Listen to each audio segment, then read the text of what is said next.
ಮಾನಸಿಕ ಘರ್ಷಣೆಗಳು, ಮಾನಸಿಕವಾಗಿ ಕಿರಿಕಿರಿ. ಆ ಕಿರಿಕಿರಿಯಿಂದ ದೂರ ಆಗ್ಲಿಕ್ಕೋಸ್ಕರ ಇವತ್ತು ಅನೇಕ ಪ್ರಕಾರದ ನಶಾ ಪದಾರ್ಥಗಳಿಗೆ ಅಡಿಕ್ಟ್ ಆಗಿರ್ತಾರೆ ಬಹಳ ಜನ.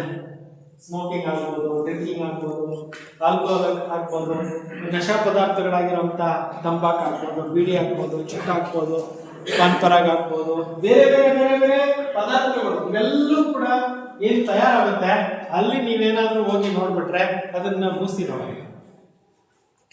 ಇವೆಲ್ಲ ಏನ್ ಮಾಡ್ತಾ ಇದೆ ಅಂದ್ರೆ ನಮ್ಮ ಜೀವನದಲ್ಲಿ ಆರೋಗ್ಯನ ಹಾಳು ಮಾಡ್ತಾ ಇದೆ. ಆರೋಗ್ಯನ ಏನ್ ಮಾಡ್ತಾ ಇದೆ? ಮಾನಸಿಕ ಆರೋಗ್ಯ, ಮನಸ್ಥಿತಿ ಹಾಳಾಗ್ತಾ ಇದೆ ಮತ್ತು ಶರೀರದ ಆರೋಗ್ಯನೂ ಹಾಳಾಗ್ತಾ ಇದೆ, ಮನೆ ವಾತಾವರಣನೂ ಹಾಳಾಗ್ತಾ ಇದೆ, ಮನಿ ಕೂಡ ಹಾಳಾಗ್ತಾ ಇದೆ. ಅರ್ಥ ಆಯ್ತಾ? ಅದರಿಂದ ನಾವು ಇವುಗಳನ್ನ ಯಾವ ತರ ಇದರಿಂದ ಮುಕ್ತಿ ಪಡಿಬೇಕು ಅನ್ನೋದು ಕೂಡ ನಿಮಗೆ ಹೇಳ್ಕೊಡ್ತೀವಿ. ಈಗ ನೋಡಿ, ಮೊಬೈಲ್ ಅಡಿಕ್ಷನ್ ನೋಡ್ರಿ, ಎಷ್ಟೊಂದು ಜನಕ್ಕೆ ಇವತ್ತು ಮೊಬೈಲ್ ಅಡಿಕ್ಷನ್ ಆಗಿದೆ. ಸಣ್ಣ ಸಣ್ಣ ಮಕ್ಕಳು ಕೂಡ ಮೊಬೈಲ್ ಅಡಿಕ್ಟ್ ಆಗ್ತಿಲ್ಲ. ಊಟ ಮಾಡ್ತಾ ಇರ್ಬೇಕಂದ್ರೂ ಮೊಬೈಲ್ ನಲ್ಲಿ ಮಾತಾಡ್ತಿರ್ತಾರೆ, ಊಟ ಮಾಡ್ಬೇಕಾದ್ರೂ ಕೂಡ ಮೊಬೈಲ್ ನೋಡ್ತಾ ಇರ್ತಾರೆ. ಈ ತರ ಪರಿಸ್ಥಿತಿ ಆಗಿದೆ. ಅದರಿಂದ ಯೋಗ ಇಲ್ಲ ಆಗ್ತದೆ. ಆಮೇಲೆ ಈ ಒಂದು ಮಾದಕ ಪದಾರ್ಥಗಳು ಕೂಡ ಆರೋಗ್ಯ, ಮನಸ್ಥಿತಿ ಎಲ್ಲವನ್ನು ಹಾಳು ಮಾಡ್ತಿದೆ. ಅದರಿಂದ ಇದರಿಂದ ಯಾವ ತರ ಮುಕ್ತ ಆಗಬೇಕು ಅನ್ನೋಂಥದ್ದು ಪೂರ್ತಿ ಚಾಲಕರಿದ್ದಾರೆ. ಇದಕ್ಕೆ ಸಂಬಂಧಪಟ್ಟಿರುವಂತಹ ಮಾಹಿತಿಗಳಿವೆ, ಅದನ್ನು ನಿಮಗೆ ಇವತ್ತು ತಿಳಿಸ್ಕೊಡ್ತೀನಿ. ಆಮೇಲೆ ಇಲ್ಲಿ ನೋಡಿ, ಈ ಕಡೆ ಕಾಣಿಸ್ತಾ ಇದೆ ಮೆಡಿಟೇಷನ್ ಸಂಬಂಧಪಟ್ಟಿರುವಂತಹ ವಿಚಾರ ಕಾಣಿಸ್ತಾ ಇದೆ ಎಲ್ಲರಿಗೂ ಲಾಸ್ಟ್ ಅಲ್ಲಿ.